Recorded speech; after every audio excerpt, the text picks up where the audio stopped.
Elven Assassin is mainly a wave shooter. There is only one weapon in the game, which is a bow. It handles very well, and even pulling an arrow back further, ever so slightly more, will result in the arrow travelling a greater distance, which makes it a great skill based game, especially considering headshots and how far the arrow travels before making an impact is taken into consideration when you're given points to your overall score. The main aim of the game is to protect a location from waves of incoming orcs and dragons. You can teleport around each location by shooting one of the highlighted spots. There isn't too many enemies in the game, but they do have some variations. Some orcs have armour on and take a few more hits than normal to take down, and both the orcs and dragons have a larger version of themselves. These have much larger health bars that must be chipped away at, and they also have strong attacks that can only be dodged by teleporting to another space. They are pretty easy to get out of the way of, as they're easy to see coming.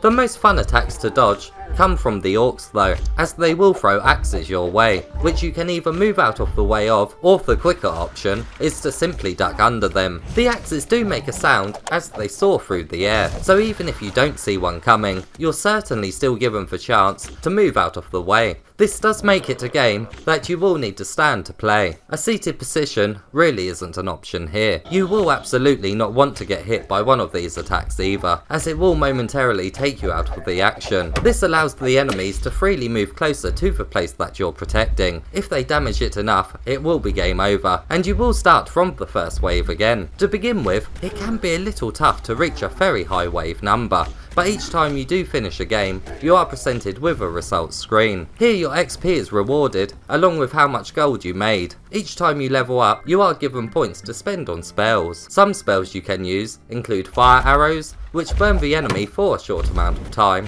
Another type will form a crystal at the point of impact, which is great for damaging a series of orcs walking up a single path. And the game also includes some defensive spells, like the one that forms a shield around your position. Using these spells at the right moments during a level can really make a whole lot of difference. It will take a very long time to acquire every single spell in the game though, as some require you to be a certain level before you can unlock them. It is a bit of a grind, but it really is what you would expect from these types of games. If you prefer using a spell more than the others, you can upgrade them, which reduces their cooldown timer. The gold you earn in the game though really is a grind. Gold is rewarded to you randomly. Sometimes when you kill an enemy, you will receive some, and other times you won't. This setup just makes unlocking new cosmetics for your armour and bow a lengthy process. Instead of getting more gold for playing better, you simply get more gold, really for the more time that you spend with the game. It is a bit of a shame, considering the overall skillful nature of the game. You do get a daily sack of gold in the main hub, but the amount of gold it contains isn't really a lot at all compared to the prices of the cosmetics. There isn't too many locations in the actual game. When playing in single player, you can choose from 3 places. You can either play them in a spell mode, which allows you to use the spells that you have unlocked, or you can play it in a classic mode, where you're only allowed to use your bow. Playing online with others though gives you a couple more options, which we will take a look at next. I can't wait to see your score on the online mode.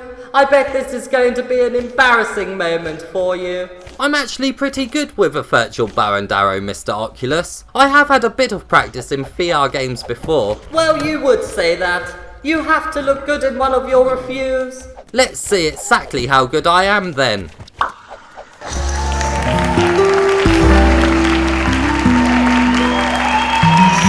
The multiplayer side of the game is really where the fun is mainly at. Up to 4 people can play in a game at once, and each arrow collision score is colour coded to each of the players, so you easily know who got the points from a kill and who didn't. There are a couple of different things in the online mode, although nearly everything is actually the same. If you do get hit by an enemy, instead of briefly being taken out of the action, like in the single player mode, you will actually sit out of the game until the next wave starts. It greatly intensifies the fear of getting hit and makes dodging out of the way a more exciting process. The other thing that is different is that there is 2 whole new levels to play on. One is another co-op map, and the other is a PvP map. The co-op map is one of the more fun maps in the game. It includes spots to teleport to that are of a greater distance from each other, and it also includes some other actions for killing the enemies, such as being able to ignite a cannon with a torch. Just like the other maps, player positionings are very important, but this map also gives them some extra roles to partake in too. The PvP mode is a lot of fun. There is only one map tied to it though, and you are not able to use spells in it. This one map is pretty well thought out, and offers the most teleportation spots out of all of them. The lack of being able to cast spells here makes it a 100% skill based game, not only when it comes to hitting your opponents with an arrow, but also when it comes to dodging out of the way of their attacks. It's very action packed, and will really separate the pros from the noobs. I just wish this mode had been explored more. No gold is given here, and your reward for winning really is simply bragging rights. It would have been great to see this mode combined with other aspects of the game more. Are you actually going to attempt to shoot this apple or not? My image right now is very demeaning. As I expected, I bet it wasn't even you playing in that online game.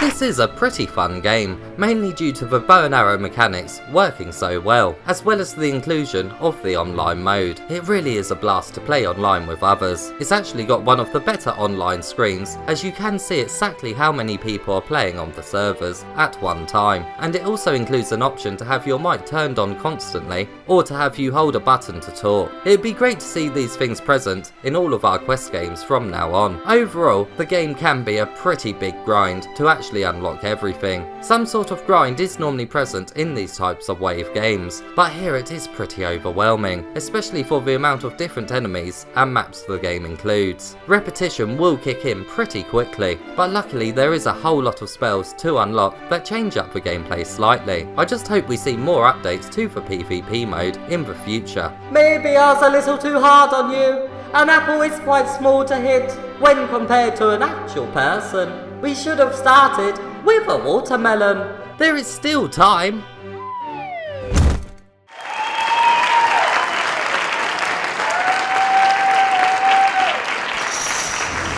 Mr. Oculus.